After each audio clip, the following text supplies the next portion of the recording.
Bom dia, boa tarde, boa noite.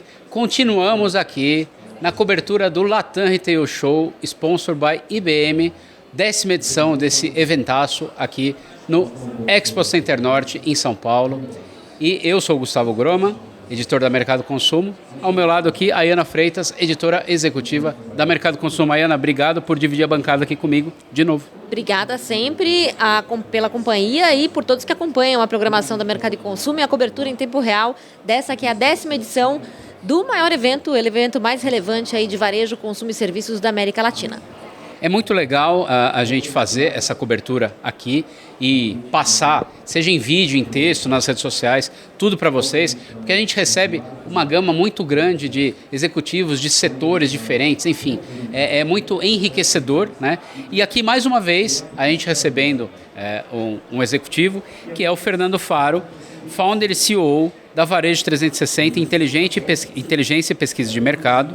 Fernando, que acabou de sair do palco do Latam Retail Show e apresentou uma pesquisa que ele vai contar um pouco aqui para a gente sobre como foi. Fernando, obrigado por bater esse papo aqui com a gente na Mercado Consumo.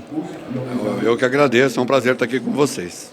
Então, começando do começo, ou melhor, do final, já que você acabou de sair lá do palco, conta para a gente o que você trouxe aqui. Eu vou deixar você falar. A gente está diante de uma revolução, eu diria, do ponto de vista da medicina, né, que tende a explodir no ano que vem aqui no Brasil, né? Então, existe hoje uma nova classe de medicamentos chamada agonistas da GLP-1, né? Esses medicamentos foram desenvolvidos nos últimos 20 anos, né? E já é um sucesso de vendas, tanto no Brasil quanto no resto do mundo, né? Mas é um tratamento ainda muito caro.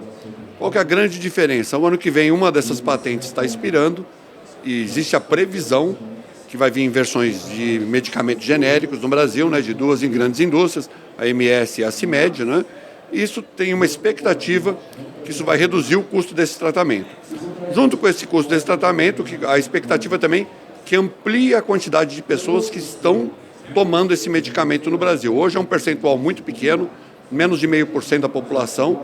O custo do tratamento hoje é impeditivo, né, para a grande maioria, né? Então, existe essa expectativa que vai ampliar muito a taxa de penetração desses medicamentos.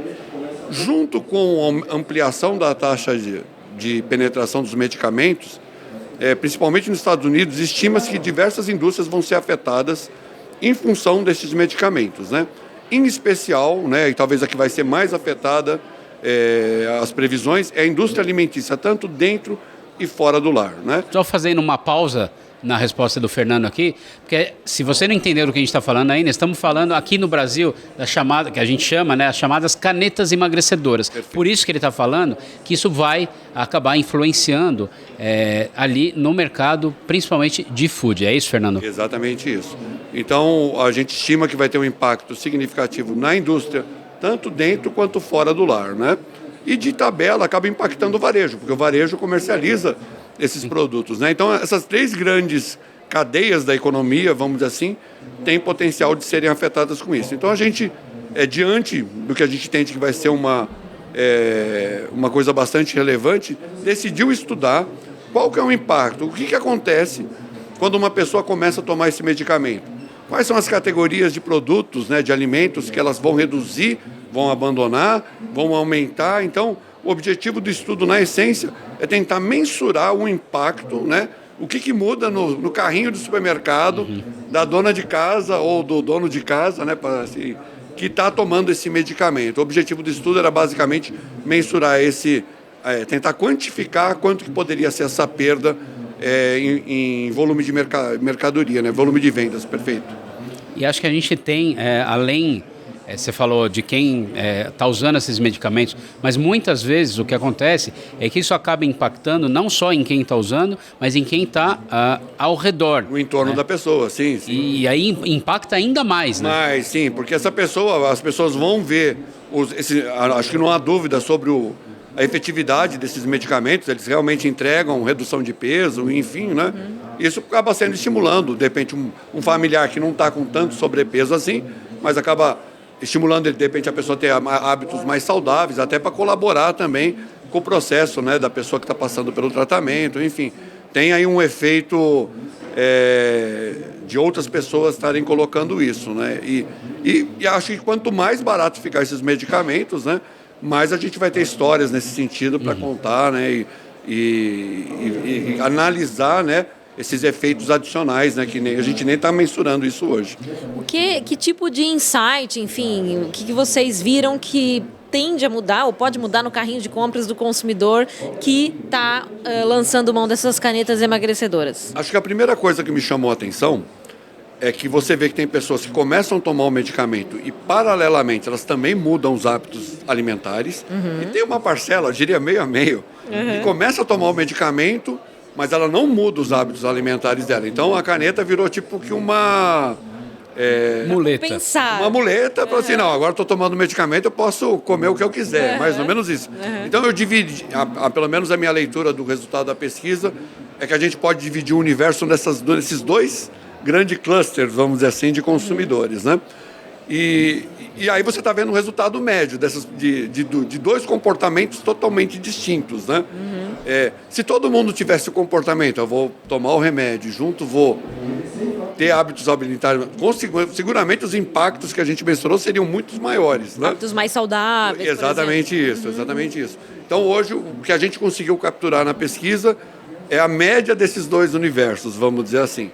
Mas fornecendo bastante insights para nós, a gente vai fazer pesquisas primárias qualitativas com esse mesmo universo que a gente estudou, pegando esse resultado dessas pesquisas, que foi baseado em dados, né, para direcionar as perguntas certas que a gente vai colocar para esse público. Então, só para ilustrar um exemplo, a gente viu que teve queda de 7% no consumo de cerveja, em volume, nesse universo. Pô, vamos perguntar, por que a pessoa efetivamente abandonou o consumo de cerveja, por exemplo, né? Então, veio bastante insight, material de trabalho, eu diria, né, de fazer as perguntas certas para esse universo, né? Eu troquei o óleo de soja pelo óleo de girassol, um outro exemplo, né?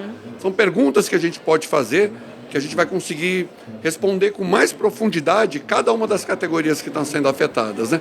Hoje o que a gente trouxe aqui é mais ou menos um resultado quantitativo, né? Olha, a gente estima que tal categoria vai perder X%, né?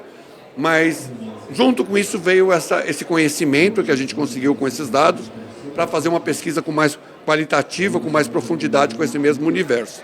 É curioso, desculpa, mas é curioso isso que o Fernando falou, Gustavo, tem uma parcela que usa o remédio, enfim, o medicamento, a caneta, e aí passa a ter um hábito saudável paralelamente, né? Porque sim, esse é o foco. Esse é o objetivo. Mas tem uma parte ali também que, porque está usando a caneta, acha que tem o direito, digamos exatamente assim, isso, de consumir produtos que, enfim... Talvez até aumente, tente aumentar o consumo de determinados produtos. Refrigerante, ultraprocessado, por exemplo, né? Curioso, né? O refrigerante foi um caso curioso, né? Eu, antes de ver o resultado das pesquisas, eu falei, o consumo de refrigerante vai cair, né? Assim, eu apostava, com certeza, o consumo de refrigerante tradicional que tem açúcar, tá? Só pra gente colocar... Ele ficou praticamente igual, assim, não mudou nada, absolutamente nada. E teve queda no refrigerante light, que é contra-intuitivo, né? E também é contra a tendência. Por exemplo, hoje a Coca-Cola Diet, ela está prestes, dizem que daqui a alguns anos ou alguns meses, eu não sei te responder com precisão, as vendas de Coca-Cola Diet vão superar as vendas de Coca-Cola tradicional. Então, é contra-intuitivo com a tendência do mercado, né? Total. Mas pode ser que a pessoa falou, já que eu estou tomando o medicamento, eu mereço tomar uma Coca-Cola com açúcar, né? Isso pode... Por isso, essas questões que a gente levantou, esses resultados, merecem ser mais estudados, né? Para a gente poder, para a indústria, que é o nosso principal cliente dentro da Varejo 360, a gente dar o direcionamento, a orientação adequada para eles de quais seriam os melhores caminhos para ele diante de um cenário que pode ter 10%, 20% da população tomando esses medicamentos. Eu ia perguntar um pouco disso, porque assim, inicialmente a indústria ou o próprio varejo alimentar pode se assustar, né? Falar, nossa, teremos um problema. Ou, olhando por outro lado, temos uma oportunidade aí de entender melhor quais produtos a gente pode criar para atender esse novo. É por aí? É por aí. Eu gosto dessa analogia. A gente prefere ver o copo meio cheio, meio vazio. É perfeita a tua colocação.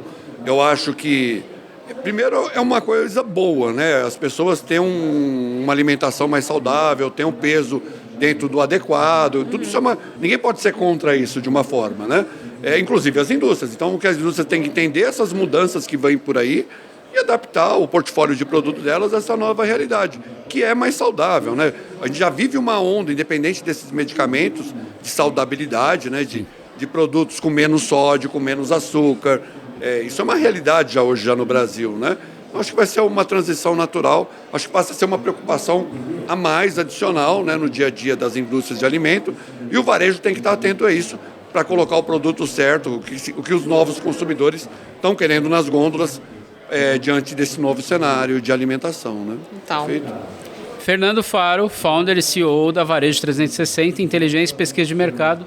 Obrigado por bater esse papo aqui com a Mercado Consumo. Eu que agradeço a oportunidade de falar com vocês. Tá bom? A Ana Freitas, editora executiva da Mercado Consumo, brigadíssimo por dividir a bancada aqui comigo. Obrigada, eu agradeço a quem acompanha a nossa cobertura e todo o conteúdo da Mercado e Consumo. E é sempre muito bacana ter cases como esses, né, que dão pra gente aí um vislumbre, pequeno vislumbre, do que ainda vai mudar muito no comportamento do consumidor, e tudo que tiver de mudança, insight, a gente traz aqui para vocês saberem. Continue acompanhando mercadoconsumo.com.br, o nosso portal, as nossas redes sociais, o YouTube, por falar em YouTube.